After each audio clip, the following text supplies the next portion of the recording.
nangilabot ako. Kay Sarah Geronimo na concert. Alam mo bakit ako nangilabot? Kasi yun ang para sa akin yun ang kaisa-isang successful na concert na nakita ko. Sa Milan. Sa Milan. Far, sa Europe, rather. Dito na sa Tito Botox. Sarili mo naman. Pero Mama Nards, yung pag-organize ng kasal, for example, sobrang bang hirap talagang i-organize ang isang kasal na kailangan talaga ng mga katulad mo mag-organize? Ang kasal talaga, very technical siya. Okay. Masyadong madaming trabaho, masyadong busisi kung bututuusin kasi lahat ng details dapat alam mo. At saka ako kasi yung organizer na hands-on ako sa lahat. Oo nga, sa lahat ng details. Nakita kasi ko nga lahat yung gusto ko trabaho ni pakikialaman Mama ko yan. Bigay mo lahat sa Pupuntahan natin si Mama Nards sa trabaho niya. Tara. Good morning! Hello, good morning, good morning. Welcome, welcome. Sorry medyo magulo pa po at Ladies and nag-aayos pa gentlemen, kami. Mama Nards. Hello po, good morning. Start pa ng preparation ng aming event for today. Ganda ng Wedding gown. ni Mr. and Mrs. Rich Haurige and Christian Brucal. Ito, ang groom nasa baba, hindi daw pwedeng magkita ang mga kasabihan ng Batanggenyo, hindi pwedeng makita ang So, dalawang rooms pala yan. groom and bride bago ikasal. Kaya ito, pero sila ay magkalibin na. Ipakita din natin si Aiko, ang kanilang makeup artist. One of the best makeup artists in Milan. Nagsiset up rin siya. Sa top din, kaya ito medyo magulo pa. Sorry po, medyo... So, ganito ang Nagsisystemize event pa. organizing. Ito yung stressful na trabaho tuwing umaga pag during event proper. Bigyan mo lahat sa akin yung gusto mo mangyari, ako na mag-execute. Nang lagi ko sinasabi sa aking mga kliyente. Yun nga lang, siyempre sabi nila, mahal. Pero, ewan ko, sa akin naman, hindi naman siguro mahal yung... Kasi kita naman yung sa trabaho. Usually, pagka ganito, may kasama ko sa... Pag may budget talaga, may kasama ko sa... dito sa hotel, sa preparation. Kasi mahirap yung babataas ako dahil... Pero pag hindi masyadong pag straight ang budget. Pagka yung halimbawa katulad din to, close friend ko, wala akong sinabing presyo, mamaya. Siyempre, pag yun, babayaran mo yung staff mo. Hindi mo pwedeng libre lang, ngiti lang. Pero pag ganun, madami ka naman talaga staff. Oo, madami akong staff Kayang-kaya kapag may mga malaki ka talaga. malaki. Ang iba kasi minsan na pag sinabi mo ganun presyo, namamahalan na. Pero mas marami naman yung kumukuha. I mean, Pero ibig sabihin, kapag syempre ito, may budget yan, no? Sa mga ganitong kasal, Oo. kailangan ng budget. Oo. Alam naman natin yan. So, ibig sabihin, pag nagbayad ng isang tao, parang hindi pwede pumalpak ang anything, ano? Correct. Something, Lahat walang talaga, pwedeng pumalpak. Walang pwedeng. Kaya ako very hands-on sa kanilang Ang tanong lahat. ko, Mama Nards, Lahat pinakikialaman ko. nangyari na ba sa'yo na may pumalpak ka at anong ginawa mo? Ang pinakalas na mga palpak lang ay yung sa damit ng isang bride na awan ko yung pinaka... Hindi ka kasya. Hindi kasya siya ang problema, yung pagkakalagay namin nung Damit? ng damit, yung ang tawag doon, petticoat, o hindi man petticoat, andador. Oh. Kasi andador yung uso ngayon na kailangan susunod yung ay minsan nagkamali, hindi makalakad yung bride. So, anong ginawa mong solusyon? Wala. Walang magagawa. Hindi lumakad yung bride. Hindi makalakad na ang ayos yung bride. Ang ginawa, yung mga magulang, sila na lang pinano ko para at least sila na yung mag-support dun sa saya. Sila na yung mag-hawa. Lagyan mo muna sa rep yun dahil medyo lantan. Nasaan ang mga gamit mo? Sapatos, babango, relo. Pipili ko na para pagdating nila. Alin dito ito? Ako ay mama ng lahat. So, ikaw magpe-prepare ng lahat? Oo. Kasi Grabe, ang hirap nga, pala talaga ng organizer kasi pati sa room detail ng lahat ng details lahat ng detalye talagang kailangan mo kailangan mo siyang pabango, Pabango. sapatos, belt. Ilagay mo na sa isang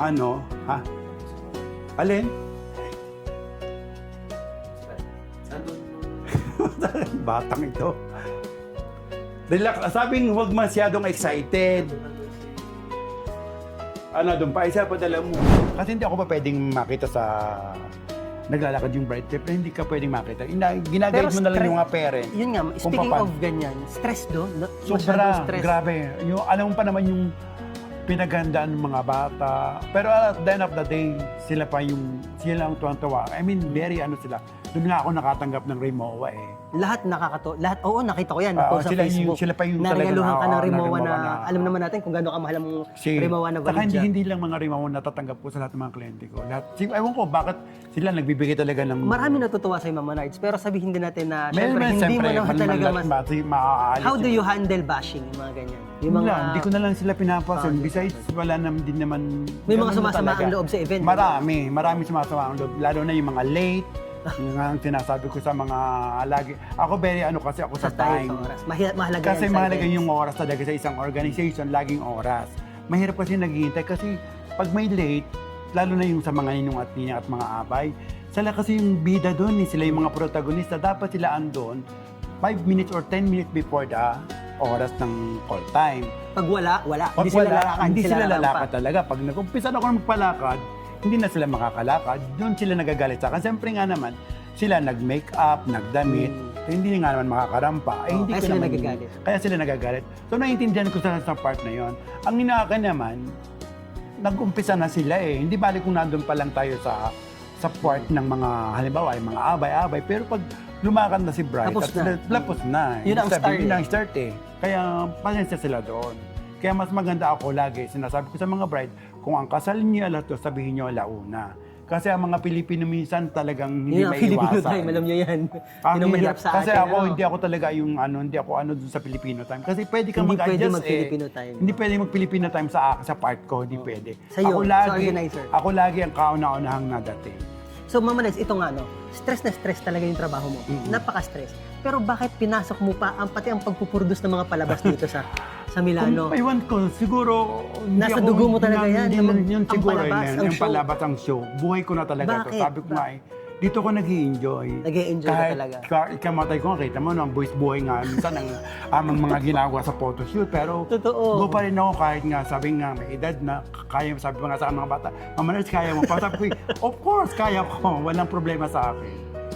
Kasi yun love mo to eh. Oo nga. Kumbaga, hindi na yung kita, mas magandang kita, mas magandang bihis, mas maganda Oo yung nga. kung ano-anong... Pero Siyempre, talagang ano yan. hindi na yun eh. Kumbaga, Passion mo yan. Passion ko talaga siya. I mean, yun siguro yung pinag-aano. So, anong difference ng... Ano mas mahirap para sa'yo? Yung show o yung mga events ng kasal, debut? Sa event birthday, ng show, ganyan. ang mahirap lang lagi is yung sa technicality. Ang show. Ang show. Pero ang kasal, since nagamay ko na nga siya dito, Mas- expert, mas parang sa akin, mas nadadalian ako. Besides nga sa tao lang silang mga kausap mo, yun lang sila. Ay, kasi doon sa mga show na ganun, ang dami mong mediators. Nandiyan yung artist, nandiyan yung promoter, nandiyan yung producer, nandiyan yung mga kung ano-anong Dami mga RA. anik-anik. Madami siyang... Mas maraming chismis, Mas saka maraming ano? chismis. Saka technicality talaga. Technicality-wise talaga mahirap ang mga show. Pero yung mga show like, katulad nga ng Independence Day, ang dami mo naman diyang community leaders. So, ang hirap mong pag-anuhin yung isang... Bago mo mabuo ang show, hindi ka magkakaroon ng sama ng loob. Talagang iiyak ka na lang sarili mo. Pero Talagang- nag-enjoy ka naman, yun ang Nag-enjoy mahalaga. naman ako nung laging kong sabihin, ayaw ko na, pero eto na naman Oo, ako. laging ganun na. Oo, di ba? Sabi Totoo ko, yun, ayaw kahit ko kayo, na. alam niyo yan. Ayoko na, tama na. Nakakapagod, Pagod na ako. nakakapagod na.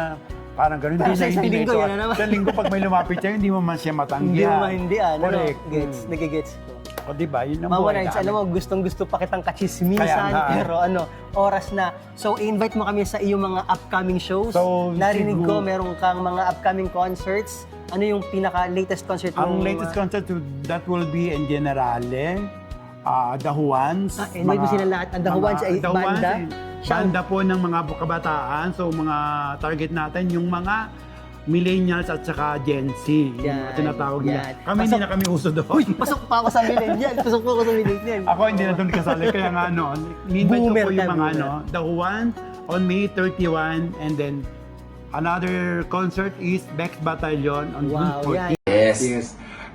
The management and the team have decided to move the dates of our concert on November. Yes, November. dapat June Ayan. gagawin, Oo. pero i-move namin ng November. Ang importante pa nito, diba, yung tickets na may mga nakabili ng tickets, pwede pa nilang gamitin yan. Yes, at sa mga November. nakabili po ng advance Oo. tickets, meron po tayong mga special na, of course, surpresa para po Yes. sa inyo pagdating po namin dyan sa Europa. Andyan tayo sa The Juans at saka sa Bix Sa Bix Battalion. Battalion po. Supportan po ninyo ang mga musikang Pilipino. At saka, doon sa Bix Battalion, para naman maramdaman natin tayo ay kapamilya, kapuso, at kapatid. Sama-sama po tayo Tsaka mag-enjoy. kailangan talagang tumawa, no? tumawa. Mhm. Kaya po namin hinawakan yung show na to. It's because of you, mga kababayan namin. So Mama Nerds, isabihin mo sa kanila kung saan kanila makokontak, ang Ang number sa- one, ano po, Laperamos ako po yung ano ng Events Laperamo. Expert.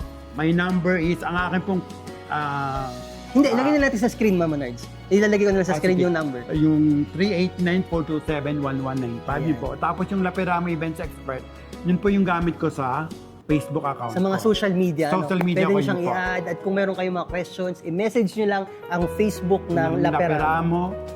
Yun lang po. Maraming pong salamat. At Thank you very much, Mama Nerds. Natutuwa ako na. Good luck. Kahit marami pang dapat sabihin, pero kailangan ako Marami ng sa susunod. Marami pa itong Sige, part 2, sige. part 3, part 4. Sa dahuan tayo siguro. So guys, paki-add kung may mga kailangan kayo kay Mama Nerds na mga i-organize na events and mga pamangkin sa susunod na episode natin ng Tito Mo Talks. Bye! Thank you. Halika na